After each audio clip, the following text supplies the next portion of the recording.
Olá, alunos, tudo bem? Professor Leno, professor de Ciências do Albert. Vamos para a nossa aula 2, então, sobre cadeias e teias alimentares. Vamos abrir a nossa tela aqui.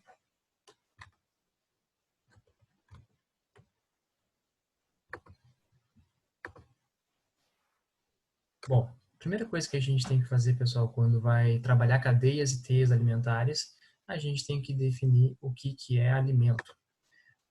Alimento é toda a substância que é digerível e que serve para alimentar ou nutrir, ou seja, é o que mantém, é o que sustenta. Levando-se em consideração seres vivos, o alimento é a maneira como a energia ela chega ao ser vivo. No entanto, nem todos os seres vivos eles têm a capacidade de comer, o ato de comer, ou seja, eles têm estruturas adaptadas para conseguir fazer a mastigação ou o corte, né, para poder moer esse alimento. Então, alguns desses organismos, como por exemplo plantas, realizaram uma forma adaptada de obter a energia. Tá? Isso a gente trabalhou na última aula, referente à autotrofia e heterotrofia, que alguns conseguem fabricar o próprio alimento, de onde eles vão extrair energia, e outros eles têm que buscar a energia nos alimentos, realizando então a alimentação. Bom, a gente tem aqui, pessoal, dois exemplos de como a gente pode observar uma cadeia alimentar.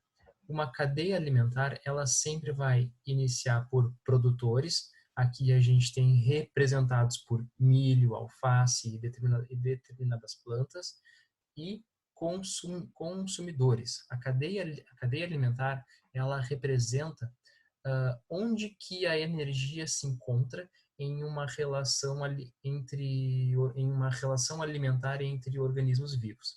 Aqui a gente não vai encontrar, por exemplo, os decompositores, tá? Mas em sua essência são sempre bactérias. Então a gente tem os produtores, os consumidores. Aqui a gente tem o consumidor primário, consumidor secundário, consumidor terciário. E por que eu estou classificando eles assim? Consumidor primário é sempre aquele que vai se alimentar diretamente do produtor. O consumidor secundário é aquele que se alimenta diretamente de primário, o terciário do secundário. E assim, ó, a gente consegue observar também nesse outro exemplo de de cadeias alimentares. Aqui a gente tem alface, lesma, peixe e garça, né, entre outras. Qual é a diferença entre cadeias e teias? É a forma como a gente visualiza isso e que teias, na verdade, são conjuntos de cadeias alimentares interligadas entre si. Bom, vamos para a próxima imagem aqui. As cadeias alimentares, elas têm algumas características.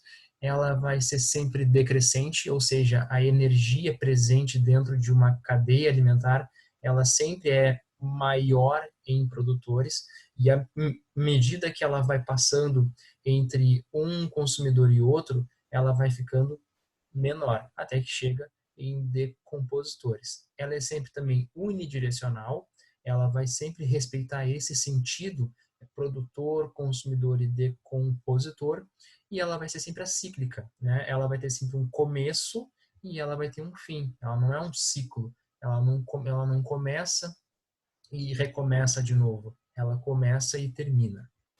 Bom, quanto às diferenças entre cadeias e teias, notem que a cadeia ela é unidirecional, ou seja, vai sempre daqui para cá e não há uma interferência destes outros organismos. Mas a gente sabe que a natureza ela é complexa, ela não é linear, ela é como é que eu vou explicar? Ela tem multi-relações, né? Ao mesmo tempo que o besouro ele pode interagir com a plantinha essa daqui, ele pode interagir com a alface de alguma forma. Então as teias elas representam mais fielmente o que a gente encontra na natureza. Então a gente tem aqui, ó, os produtores, né? O consumidor primário. E por que que eu considerei o rato primário? Porque ele alimenta-se, a energia desse daqui vai diretamente para ele. Então isso nos diz que o rato ele está se alimentando destes seres vivos aqui, tá? Então a gente tem vários consumidores ou primário, vários consumidores 2 ou secundários, vários consumidores 3 ou terciários. E aqui a gente também não está colocando, assim como nessa outra imagenzinha aqui, vou botar para baixo, imagenzinha aqui, a gente não está relacionando os decompositores, mas eles também existem, certo? Bom, gente, então a gente tem alguns exercícios ali na nossa aula. Vamos parar de compartilhar para que vocês me vejam maior.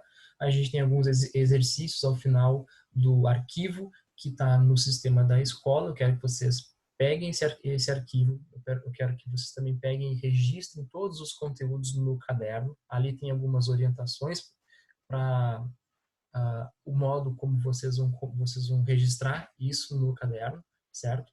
E lembrando, pessoal, o caderno é uma das atividades, nós temos várias, nós vamos ter dois trabalhos, possivelmente em função do coronavírus, eles vão ser à distância ainda. Então, organizem-se, registrem todos os conteúdos no teu caderno, né? E, e cuidem para não perder as ordens das aulas. Certo, gente? Um abraço, fiquem todos bem.